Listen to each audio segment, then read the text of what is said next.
Bom dia, pessoal. Hoje nós vamos dar continuidade ao nosso estudo do livro de Romanos, onde nós vamos entrar no capítulo 4, cujo tema é justificação.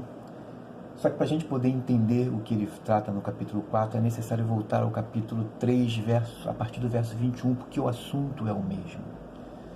Do primeiro capítulo até o capítulo 3, verso 20, Paulo está tratando sobre a pecaminosidade da humanidade, dividida em duas partes, a pecaminosidade gentílica e a pecaminosidade de Israel, do povo judeu.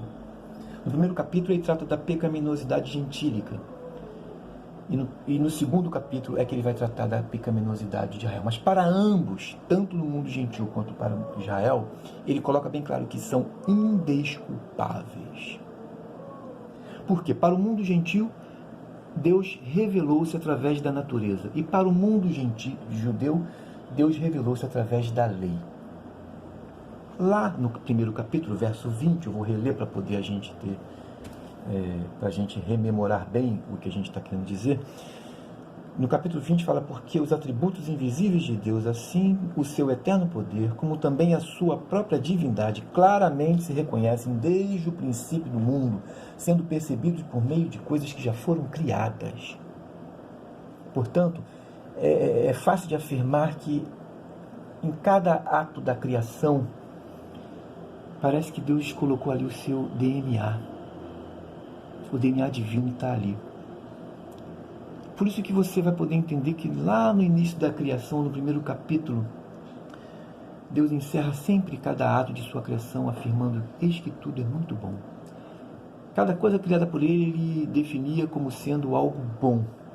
Por quê? Ali está a revelação dele. De maneira que a humanidade poderia ser abençoada por esta revelação. Agora, como eu falei na aula que eu dei, na segunda aula, a natureza faz revelação de Deus. Mas ela explica Deus? Ela é impossível de explicar Deus. O que também os reformadores, principalmente calvinistas, chamam de graça comum. Como a própria expressão, graça comum, é comum a todos. Portanto, Deus se faz revelar na natureza. A sua graça é uma graça comum que estende a todos, afirmam os reformadores. Mas é necessário, para que haja uma compreensão, já que a natureza não explica Deus, ela revela a Deus. O texto é claro sobre isso, mas ela não explica Deus. Não permite que o ser humano tenha uma comunhão com Deus. Aí entra a parte específica, chamada revelação específica, revelação individual, que também os reformadores vão chamar de graça individual. Então, o que fez Deus? Revelou-se individualmente através de um povo. Aí vai entrar a figura e importância de Abraão, que Paulo vai pegar como referência para explicar a sua teologia da justificação. Então, de maneira individual, nós temos a palavra de Deus que faz a revelação individual e pessoal de Deus. Através dela, você pode ter comunhão com Deus, o que a humanidade não tinha. Através da revelação geral e ampla, através da graça comum. Ok? Mas por isso que Paulo vai dizer que tanto o mundo gentílico quanto o mundo judeu são indesculpáveis diante de Deus, porque Deus não negou a sua revelação. Desde o princípio da criação, Deus manifestou a sua revelação para a humanidade. A partir do capítulo 3, então, Paulo vai juntar, ele trata da pecaminosidade do judeu e do mundo gentílico, ele junta e no capítulo 3 coloca o seguinte: olha, todos são a mesma coisa, todos pecaram, diz ele. Todos pecaram. E destituídos estão da glória de Deus. Todos carecem da glória de Deus. Olha o que ele vai falar no capítulo 3. Vou já ler a partir do verso 9. Na parte final do 9, né? Vou ler a partir do primeiro verso mesmo, do início do verso 9. O que se conclui? Temos nós qualquer vantagem? Ele está se referindo ao povo de Israel. Não, de forma nenhuma. Pois já temos demonstrado que todos, aí entra ele com a universalmente, todos, tanto judeus como gregos, estão debaixo do pecado. Como está escrito, não há justo, não há nenhum sequer. Ok? Então, a partir do capítulo 3, verso 21, ele vai tratar sobre a salvação, a justificação pela fé em Cristo. E o verso 23 fala, pois todos pecaram e carecem da glória de Deus. Esta glória, segundo ele, no verso 21, foi manifestada, agora sem lei, portanto, sem as exigências da lei, se manifestou a justiça de Deus. Sem lei se manifestou a justiça de Deus, testemunhada pela lei. Interessante que aqui no livro de Romanos, a lei servirá de testemunha para a manifestação desta justiça. No livro de Gálatas, ele vai tratar também muito sobre a lei, só que a lei lá ela serve de aio, ela serve de condutor até chegar à graça, até chegar a Cristo, a manifestação, a encarnação do Verbo. Olha só, deixa eu dar uma lidinha o que fala os reformadores, sobretudo calvinistas, sobre a graça comum e a graça individual. O que diz aqui a teologia sistemática sobre isso?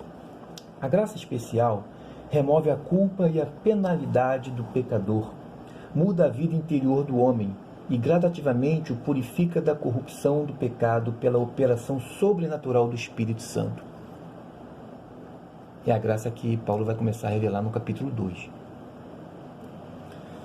Já, por outro lado, a graça comum jamais remove a culpa do pecado. Não renova a natureza humana, mas apenas tem o efeito restringente sobre a influência corruptora do pecado. Então, a graça especial, ela remove a culpa. A graça comum não remove a culpa. A graça especial ela é irresistível, e aqui é nesse ponto que nós vamos entrar sobre o pensamento que Paulo trata no capítulo 4, onde ele vai pegar Abraão como referência para a gente poder entender isso daí.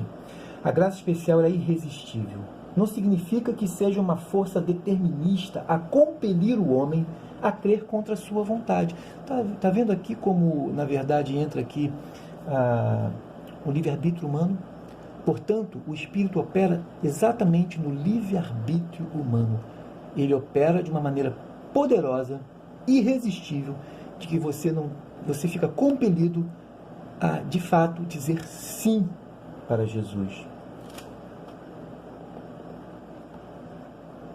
Portanto, não é uma força determinista a compelir o homem a crer contra a sua vontade, mas significa que pela mudança do coração do homem, torna-o perfeitamente desejoso de aceitar Jesus para a salvação e de prestar obediência à vontade de Deus. O que eu quero dizer, meu irmão, se você está nesta condição e eu estou também nesta condição, é por pura graça individual. É por pura graça especial e é por uma operação irresistível do Espírito Santo na minha vida. Porque se não fosse isso, eu não gostaria, eu não preferiria estar aqui, você não preferiria estar na presença de Deus, porque o coração do homem é mau, nós somos perversos e nós somos inclinados ao mal. O ser humano não é inclinado a buscar a Deus, ele é inclinado ao mal. Portanto, quando nós buscamos a Deus, buscamos por uma força irresistível do Espírito operada em nós, para que a gente possa fazer isso. Porém, a graça comum, a graça estendida, é irresistível e, de fato, sempre sofreu maior ou menor resistência. Ok? Vamos, então, entrar no capítulo 4, que Paulo vai tratar um pouquinho sobre isso daí também.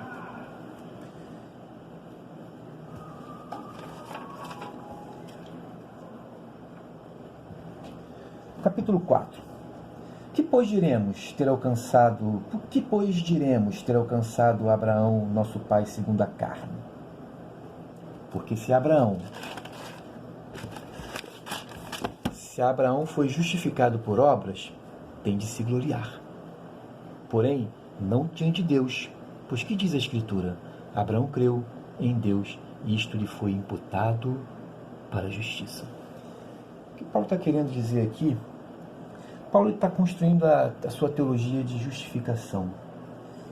Ele afirma que a justificação é sobretudo pela graça mediante a fé em Cristo. Ele já começou essa ideia lá no capítulo 3, a partir do verso 21, lembra? E para isso, ele vai se apoiar na vida de Abraão. Abraão, portanto, vai oferecer para Paulo o precedente para defender a sua tese, a tese de justificação, não por obras, mas por esta obra, por esta operação irresistível do Espírito Santo. Todos conhecem a história de Abraão. Abraão estava lá com a sua família, morava em Ur dos Caldeus, até que seu pai, Terá, pegou toda a família e foram embora. Pararam em Harã e se fixaram ali. Em Harã, Deus chama Abraão. Abraão ouve a voz de Deus. É o que está na palavra. E ele responde a esta voz. O que Paulo está querendo dizer, e depois Deus vai fazer com ele pactos. Quando Paulo fala aqui, que nós acabamos de ler, Abraão creu em Deus e isto lhe foi imputado para a justiça, ele está dizendo que houve uma operação do alto para que ele cresce, para que ele entendesse Deus. Porque na verdade ele não entendia muito. Você sabia que você e eu entendemos de Deus mais do que Abraão? Pelo menos teoricamente falando. Porque hoje nós estamos aqui conversando sobre a vida de Abraão, falando da experiência dele. Imagine um homem nascido na Caldeia, com toda aquela deidade que existia lá, uma região politeísta, uma região que sacrificava crianças para os seus deuses. Havia esta cultura. A Mesopotâmia toda, no geral, aquela região dali, da Cananéia toda, eles faziam isso, né? E, portanto, um mundo politeísta, para ter a compreensão de que há um só Deus, meu irmão, só pode ser por revelação deste único Deus. É interessante, eu separei para vocês também verem. Olha o que Flávio Josefo fala. Josefo foi um historiador do primeiro século da era cristã, portanto está muito mais próximo do que nós sobre a história de Abraão.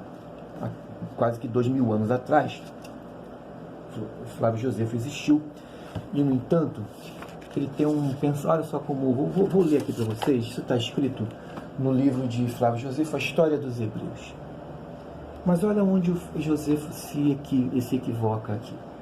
Eu vou dizer para vocês o que Flávio Josefo fala acerca desse entendimento, dessa compreensão que Abraão vai ter sobre Deus.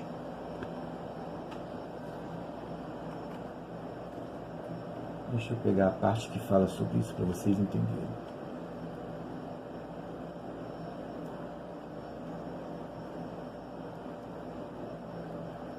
Eu vou ler do início um pouquinho do que ele fala aqui sobre o que está descrito no Gênesis. Olha a interpretação de José do capítulo 12. Um pouco aqui está equivocado, eu vou mostrar o equívoco onde está. Abraão, não tendo filhos, adotou Ló, filho de Harã, que Harã morreu lá, né, em Harã mesmo, né, seu irmão e irmão de Sara, sua mulher, e para obedecer à ordem que havia recebido de Deus, deixou a Caldeia na idade de 75 anos e foi morar na terra de Canaã, que ele deixou à sua posteridade. Era um homem muito sensato, olha só, era um homem muito sensato, muito prudente e de muito grande espírito, e tão eloquente que podia persuadir tudo o que queria. Como nenhum outro o igualava em capacidade e em virtude, ele deu aos homens conhecimento da grandeza de Deus, muito mais perfeito do que o que tinham feito antes. Para Flávio Josefo, Abraão vai ser o primeiro a ter uma compreensão mais correta, mais perfeita de Deus, e vai ser o pregador deste conhecimento. Flávio Josefo está escrevendo para gregos. Tá? Foi ele primeiro que ousou dizer que existe um só Deus. Portanto, a ideia da existência de um só Deus, segundo Flávio, está dizendo, foi através de Abraão. Abraão inicia-se com isso. Que o universo é obra de suas mãos e que é unicamente a sua obra, a sua bondade e não as nossas próprias forças que devemos atribuir toda a nossa felicidade. O que o levava a falar dessa maneira aqui entra o equívoco dele, o que levava a falar dessa maneira era depois de ter atentamente considerado o que se passa sobre a terra e sobre o mar, o curso do sol, da lua e das estrelas, que ele tinha facilmente deduzido que há um poder superior que regula seus movimentos. Ora, olha o que ele diz aqui, que ele tinha facilmente deduzido, foi para uma dedução, não, foi para uma revelação de Deus, e é unilateral, é Deus unilateralmente que tocou no coração de Abraão, sem que ele pudesse resistir, conforme já entendemos, ok? E sem que também dependesse da obra dele. Aqui coloca que ele conheceu Deus, ele entendeu a revelação de Deus pelos seus próprios méritos. É exatamente o que Paulo vai desfazer. Estou dizendo isso porque, de fato, isso era um pensamento judeu. Tá? Eles acreditavam muito na capacidade de Abraão. Está aqui, Flávio Josefo, né? Contemporâneo a Paulo, por ali assim, coisa toda daquela era, falando sobre isso, que era o pensamento judeu da época. Aí você vai poder entender por que Paulo coloca isso no capítulo 4. Vamos prosseguir aqui.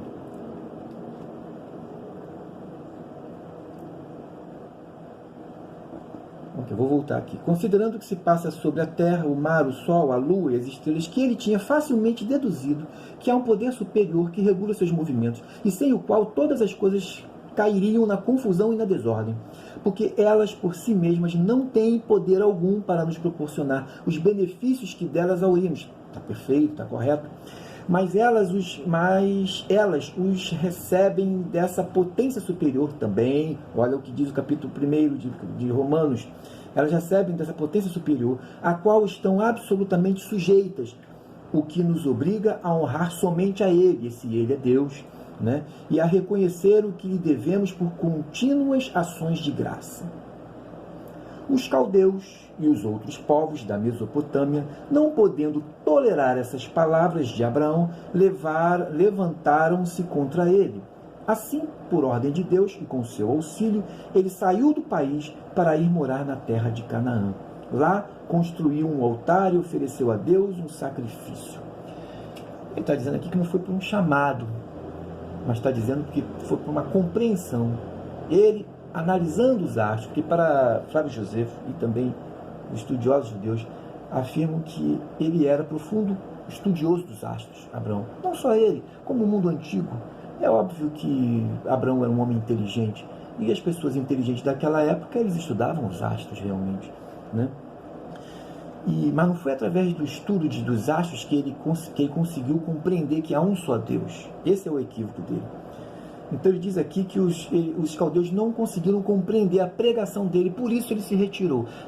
Não é o conceito bíblico. O conceito bíblico fala que ele se retirou porque ele recebeu de Deus uma ordem: sai da tua terra e vai para a terra que eu te mandarei. E por isso ele é considerado o pai da fé, porque simplesmente ele ouviu a voz que batia no seu coração. Não é uma voz audível como a gente quer tentar imaginar, porque se fosse audível confundiria. Podia ser alguém soprando no ouvido dele, mas a voz de Deus é sempre aquela voz que só quem ouve e entende. A voz de Deus é colocada aqui dentro, de maneira que é só para mim, é de Deus para mim e de mim para Deus, ok? Aí ele cita exemplo de Berose, que era um sacerdote, né, de Babilônia, que escreveu um livro, até anotei o nome do livro aqui, a História da Babilônia, escrito em grego. Ele escreveu a História da Babilônia, mais ou menos, esse homem viveu por volta de 300 anos antes de Cristo. Olha o que ele coloca, para confirmar o pensamento dele sobre isso. Ele fala: nestes termos, desse grande personagem sem nomeá-lo. Ele não nomeia Abraão no seu texto, mas é claramente sobre Abraão que Berós está falando. Na 10ª era, depois do dilúvio, havia entre os caldeus um homem muito justo e muito hábil na ciência dos astros. E Hecateu também vai falar. Hecateu já é 500 mais ou menos antes de Cristo. Hecateu fala dele somente de passagem, mas ele escreveu um livro inteiro sobre este assunto. Lemos no 4º livro da história de Nicolau de Damasco. Abraão saiu com grande acompanhamento da terra dos caldeus, que está acima de Babilônia, reinou em Damasco e partiu algum tempo depois com todo o seu povo. Estabeleceu-se na terra de Canaã, que agora se chama Judéia, onde sua posteridade se multiplicou de maneira incrível, como direi mais particularmente em outro lugar, diz Hecateu. O nome de Abraão é ainda hoje muito célebre, isso no seu tempo, e tido em grande veneração na terra de Damasco. Vê-se aqui uma aldeia que tem seu nome e onde se diz que ele morou. Agora, pessoal, vamos ver o que fala Paulo acerca disso. Vamos entrar no capítulo 4 para a gente poder ter uma compreensão. De cara, ele vai desconstruir o que Flávio Josefo fala acerca do entendimento, da maneira como Abraão entendeu Deus.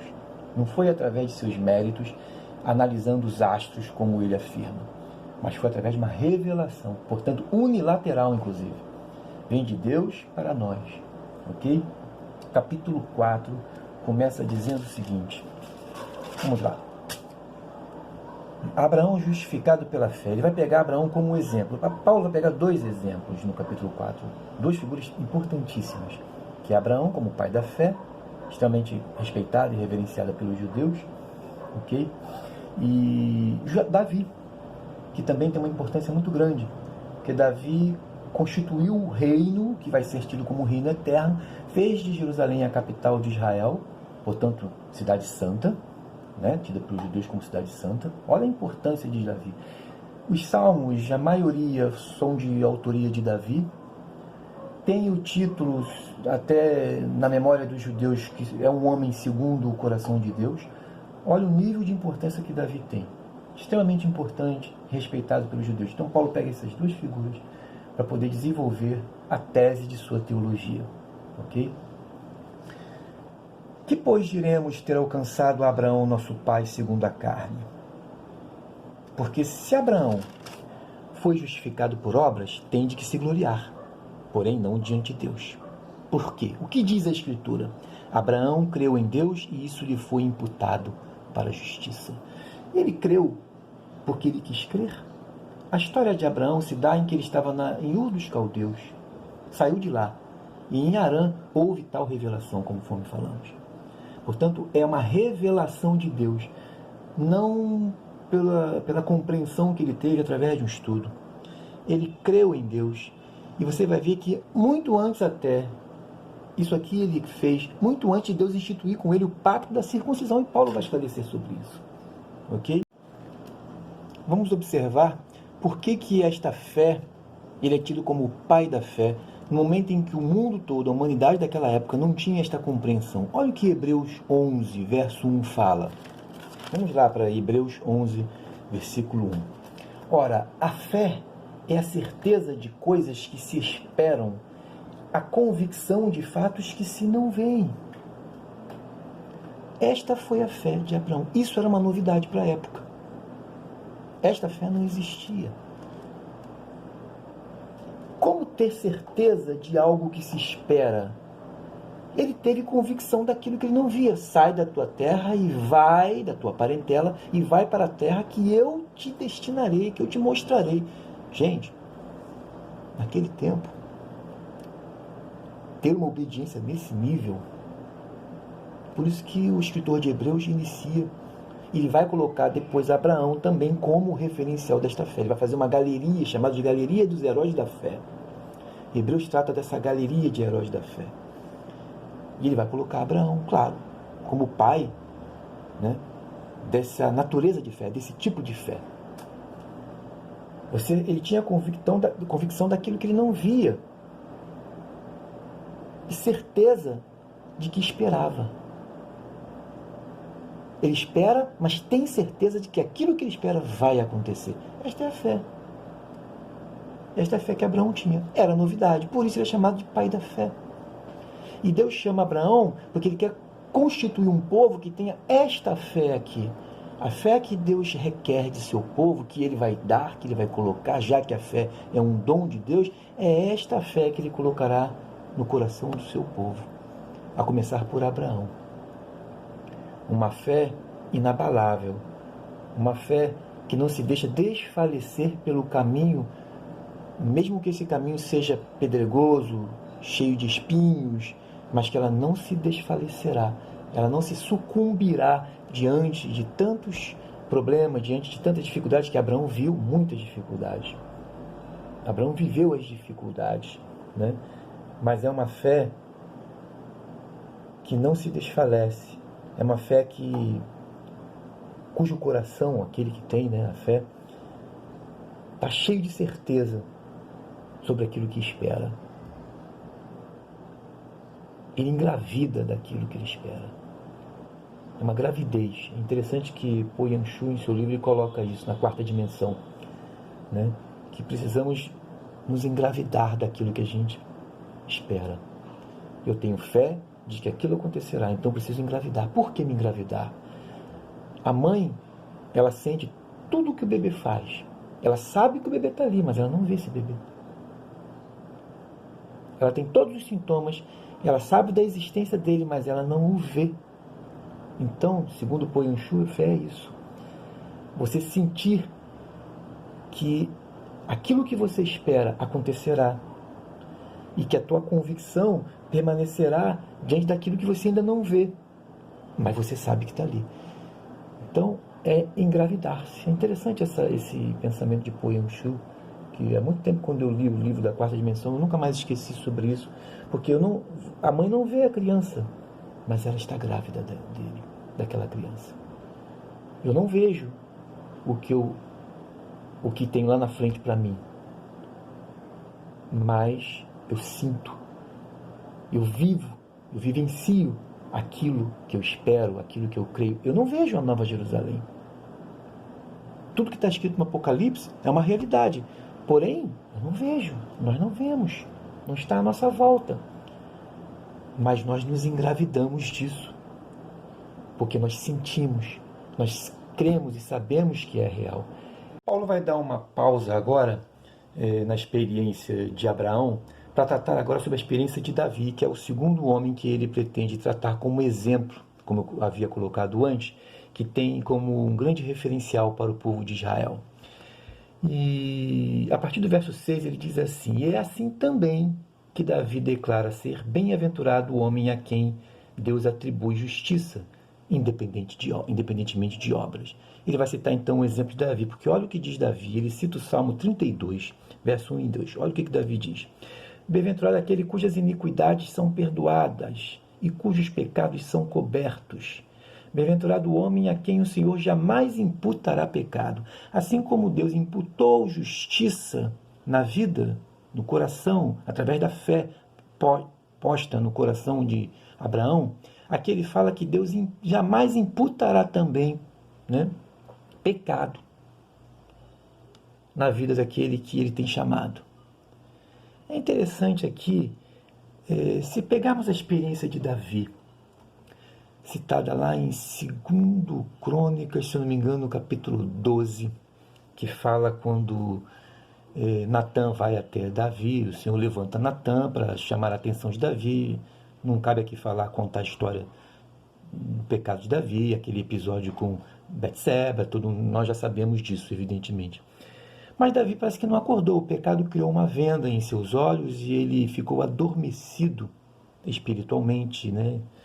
E não percebeu o grande erro, o grande pecado que havia cometido. Um pecado duplo, não só possuiu a mulher de uma outra pessoa, como matou esta pessoa, colocando-a na frente de batalha para poder tomar posse de forma definitiva daquela mulher. Ok, um grande homem de Deus, e isso ocorreu na vida dele. A palavra é clara: aquele que está em pé, cuide para que não caia. Mas ele não se levantava, ele ficou ali, gostando daquela situação em que estava. Betseba devia ser muito bonita, porque diz o texto que ele estava lá no seu jardim, estava no alto do seu palácio, ele viu ela tomando banho, aquela coisa toda, né? E aquilo chamou a atenção dele, despertou o seu interesse por ela, e foi lá e fez tudo o que a gente já sabe, a história não precisa aqui falar. Então Deus levanta Natã, porque Deus tinha uma preocupação muito grande com Davi. Deus amava Davi. De fato, ele era o eleito do Senhor para conduzir o seu povo, né? Conduzir o seu povo espiritualmente falando. Davi não era somente um rei de guerra, de batalha, mas ele conduzia, ele era também um sacerdote, muito embora não era da escala de sacerdote, né? Mas ele era um poeta e tudo mais. Por isso que em Jesus vai residir exatamente rei, profeta e sacerdote. Davi, se você observar, ele vai ter essas 3 atribuições, né? Profeta porque nos Salmos ele profetiza sobre o Messias e tudo mais. E Deus, preocupado com este homem, levanta Natã. E vai lá, Natã conta aquela história da cordeirinha, que tinha uma pessoa pobre que cuidava daquela cordeirinha. Aquela cordeirinha era uma coisa que ele e os seus filhos, inclusive, dormiam com ela, comiam com ela. Natã faz questão de criar uma história onde coloca esse animalzinho, essa cordeirinha, como sendo uma coisa muito íntima da família. E diz Natã, né? E o homem rico foi lá e possuiu aquela cordeirinha para dar para o seu hóspede que chegou em sua casa. Não quis sacrificar do que ele tinha, foi lá e pegou daquele homem pobre. Aí Davi se irou, aquela coisa toda, e disse que o homem era digno de morte e deveria devolver 4 vezes mais o ato do roubo que ele tinha feito e tudo mais. Aí Natã simplesmente fala: este homem é você, Davi. Imediatamente Davi fala: pequei contra o Senhor. Parece que a ficha cai.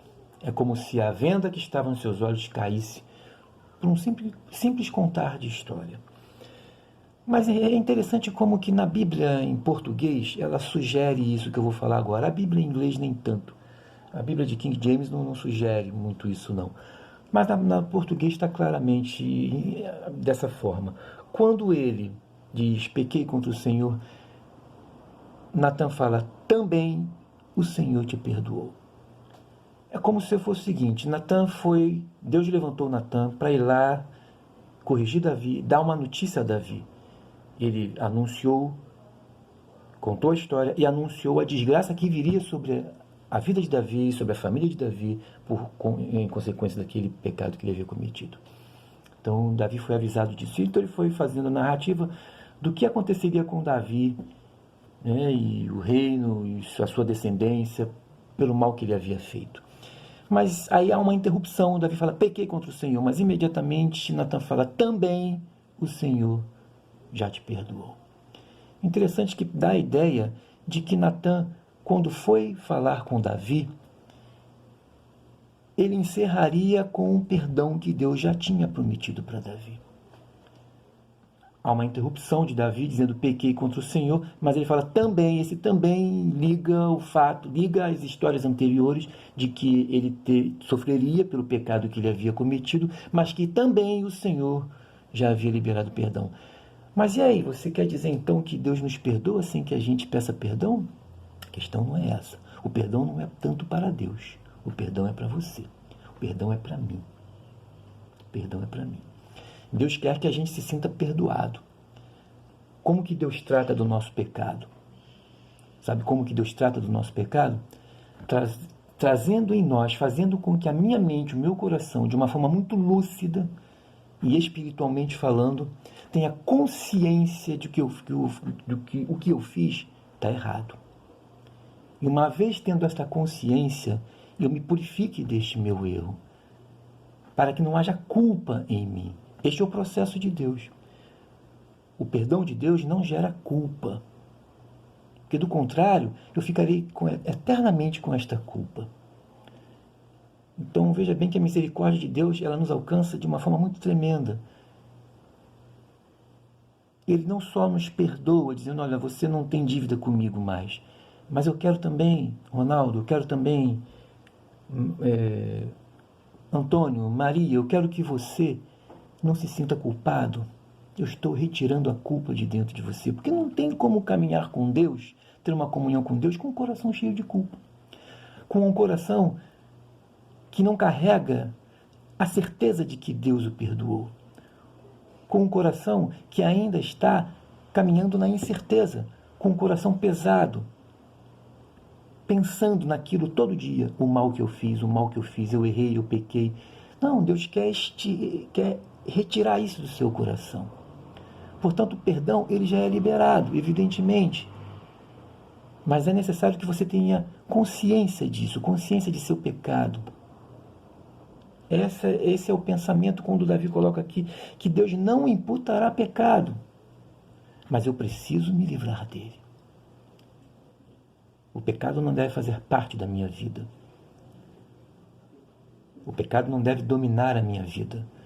E uma vez que o servo de Deus entende que ele pecou, como Davi fala, pequei contra o Senhor, é interessante que o texto ali apenas cita uma pequena frase, pequei contra o Senhor, mas quem vai ler o Salmo 51 vai ver o que Davi passou. Aliás, esse Salmo 32 mesmo, logo no verso 3, aqui Paulo só está fazendo a narrativa do verso 1 e 2, mas no verso 3 ele vai falar, enquanto me calei, envelheceram-se os meus ossos. Muito embora o capítulo 32 desse verso do Salmo talvez não esteja se referindo ao episódio de Betseba, mas com certeza o capítulo 51 está. A gente não pode afirmar com certeza se o 32 se refere também a este episódio. Mas o capítulo 51 diz que é sobre o episódio de Betseba, e ele fala lá, pede até para que Deus restaure a alegria de sua salvação. Veja bem que ele não pede que Deus dê de novo a salvação a ele. Davi tinha uma profunda consciência de que salvação não se perde. E ele simplesmente falou, restaura a alegria da minha salvação. Né? Então, muito embora ele tenha dito, pequei contra o Senhor, numa frase curta e rápida, mas os salmos que ele vai escrever vão revelar o sofrimento dele, né, acerca disso. Tá, mas então, vamos dar continuidade agora, voltando. Aí Paulo faz essa interrupção, fala de Davi, que Deus não imputa também o pecado àquele a quem ele chama, mas ele volta então para o verso 9, vem pois esta bem-aventurança, agora voltando de novo para Abraão, essa bem-aventurança exclusivamente sobre os circuncisos ou também sobre os incircuncisos? É uma bem-aventurança. A bem-aventurança da revelação, da fé que Deus imputa, saber que nós somos perdoados por Deus, saber que nós somos limpos e purificados e que não pesará mais sobre nós culpa alguma diante de Deus. Tudo isso é bem-aventurança. Ele fala, vem pois esta bem-aventurança, disso que eu acabei de falar agora com vocês, também sobre os incircuncisos, vem também sobre os gentios, visto que dizemos, a fé foi imputada a Abraão. Ele faz lembrança do que ele falou lá na frente. A fé foi imputada a Abraão para a justiça. Como, pois, lhe foi atribuída? Fez ele a pergunta. Estando ele já circuncidado ou ainda incircunciso?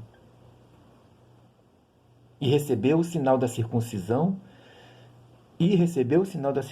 como selo da justiça de fé que teve quando ainda incircunciso, para vir a ser o pai de todos os que creem, embora não circuncidados. Olha aqui, ele quer dizer que a promessa que Deus fez a Abraão, lá no capítulo 15, de que ele seria pai de todas as nações mais tarde, foi antes da circuncisão, antes do pacto. Deus vai estabelecer um pacto, e a circuncisão é o selo do pacto. A circuncisão vai ser o selo do pacto para com Israel. Toda a sua linhagem seria circuncidada. Mas Paulo faz alusão dizendo que ele recebeu esta promessa quando ele ainda não era circuncidado, dizendo que a promessa dele se estendia universalmente.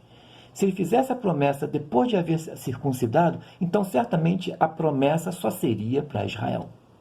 Por isso que ele vem aqui dizer, acompanha comigo no verso 11, quando ele diz aqui, eu vou reler aqui o verso 11, e recebeu o sinal da circuncisão como selo da justiça da fé, que teve quando ainda incircunciso. para vir a ser pai de todos os que creem, porque do contrário seria pai apenas de Israel. Se ele recebesse a promessa depois da sua circuncisão, ele seria pai somente de Israel. Mas agora não, ele é pai de todo o mundo. Ele é o pai da fé, do mundo todo, porque a promessa fora feita antes. É interessante que se você parar aqui um pouquinho, a gente não vai fazer isso agora, né? Estou até correndo contra o tempo aqui um pouquinho. Mas se você for para Hebreus vai trabalhar com esse mesmo pensamento, esse mesmo raciocínio da universalidade do ministério de Cristo, como o sacerdócio de Cristo. Ele vai dizer que o sacerdócio de Jesus não é segundo a escola de Arão. Não é um sacerdócio segundo a ordem de Arão, mas é um sacerdócio segundo a ordem de Melquisedeque. Porque quem fora Melquisedeque? Ninguém sabe quem foi. Né? Só se sabe que ele era rei de Salém. Do jeito como ele entra na cena da narrativa de Gênesis, ele sai de uma maneira muito rápida. Entra rápido e sai muito rápido da narrativa sobre o episódio de Melquisedeque. Por isso que, e como ele era sacerdote, Hebreus vai dizer que o sacerdócio de Cristo foi segundo a ordem de Melquisedeque, ou seja, uma ordem universal, mundial, e não segundo a ordem de Arão, porque se fosse segundo a ordem de Arão, seria também uma salvação apenas para judeus. Olha que interessante. Então Paulo está construindo a sua teologia de que, na verdade, o reino de Deus não é restrito ao povo de Israel. Cristo não veio apenas para o povo de Israel. E isso já era apontado desde antes, lá do início do Gênesis. Então, quando Deus chamou Abraão, fez promessa a ele, quando não tinha feito pacto com ele da circuncisão ainda. Está lá no capítulo 15. E também Hebreus vai colocar que o sacerdócio de Cristo é segundo a ordem de Melquisedeque, que teve contato também com Abraão. Abraão o respeitava como sacerdote. Diz a palavra que ele deu o dízimo a Melquisedeque também, acerca disso. Então, reparem que Paulo está apontando para um evangelho universal. Assim como a lei ela era restrita apenas ao povo de Israel, o evangelho ele será estendido a todo o mundo. Portanto, o evangelho ele é universal. E a construção teológica de Paulo ela vai numa construção crescente, até chegar mais à frente, que a gente vai observar lá na frente, sobre o seu propósito, e está universalizando a fé, universalizando a obra de Cristo na cruz. Ok?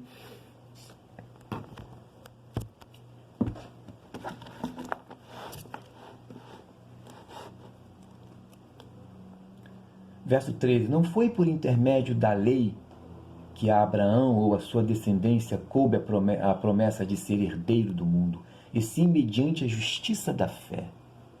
Olha a construção maravilhosa que ele vai tecendo. Né? Pois se os da lei é que são os herdeiros, anula-se a fé e cancela-se a promessa. Portanto, a promessa não está baseada na lei. Porque a lei suscita ira. A lei, o máximo que ela vai fazer é isso, suscitar a ira. Porque ela apenas revela pecado. Deixa eu ver com vocês o capítulo 7, verso 7. Adiantando um pouquinho, lá para o capítulo 7, verso 7. Que diremos, pois? É a lei pecado? De forma alguma. Ela revela o pecado, mas ela não é pecado. De modo nenhum. Mas eu não teria conhecido o pecado, senão por intermédio da lei. É o que ele está dizendo aqui. A lei apenas suscita a ira. Mas onde não há lei, também não há transgressão.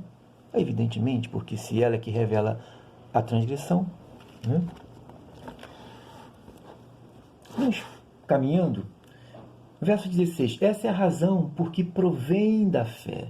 Essa é a razão porque provém da fé, para que seja segundo a graça, a fim de que seja firme a promessa para toda a descendência, não somente ao que está no regime da lei, mas também ao que é da fé que teve Abraão.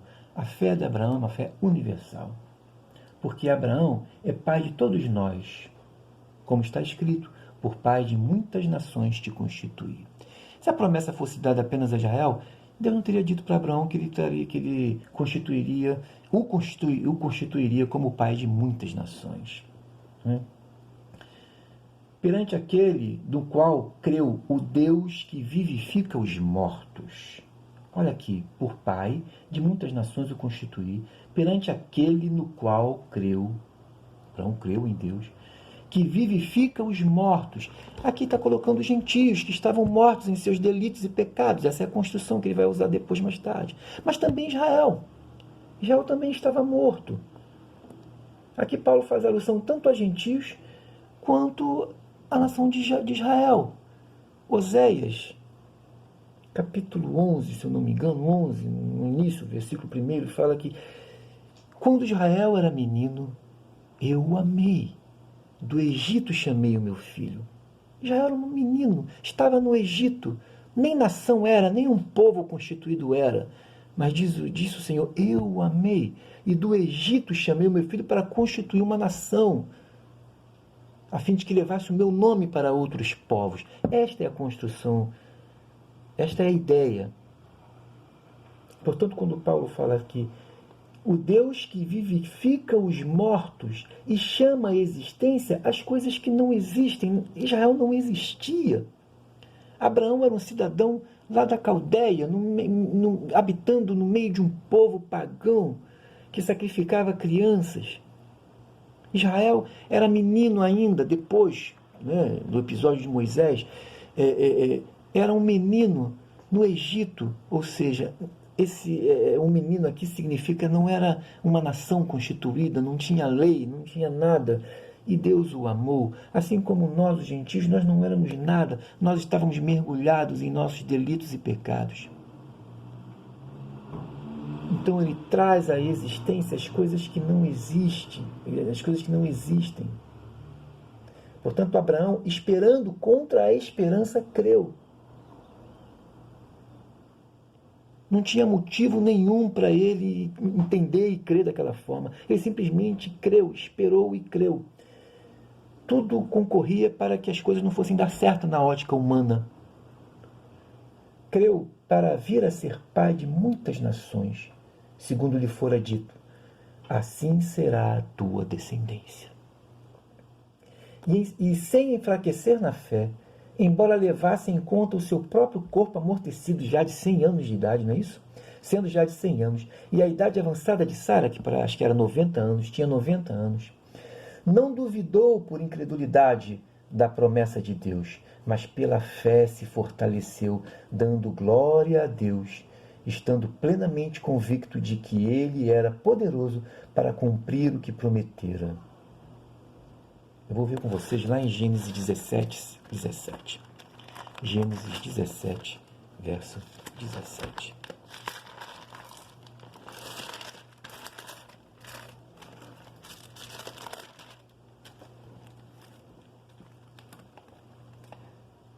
O que Paulo disse lá está dito aqui. Ó. Então se prostrou Abraão, o rosto em terra, e se riu e disse consigo, a um homem de 100 anos há de nascer um filho? Dará à luz Sara com seus 90 anos? Ele colocou isso para Deus. Olha que coisas impossíveis. Verso 19, Paulo vai relembrar isso daí. Estando plenamente convicto de que ele era poderoso para cumprir o que prometera, pela medicina humana, não tinha como. Sara com 90 anos? Abraão não vou falar nada porque depois ele teve até filhos, mais filhos. Mas a mulher não. Né? Não tem como. Pelo que isto lhe foi também imputado para a justiça, e não somente por causa dele está escrito que lhe foi dado, que foi levado em conta, mas também por nossa causa, posto que a nós igualmente nos será imputado, a saber, a nós que cremos naquele que ressuscitou dentre os mortos, a Jesus, nosso Senhor. Olha que coisa linda, tudo começou em Abraão, né, meu irmão?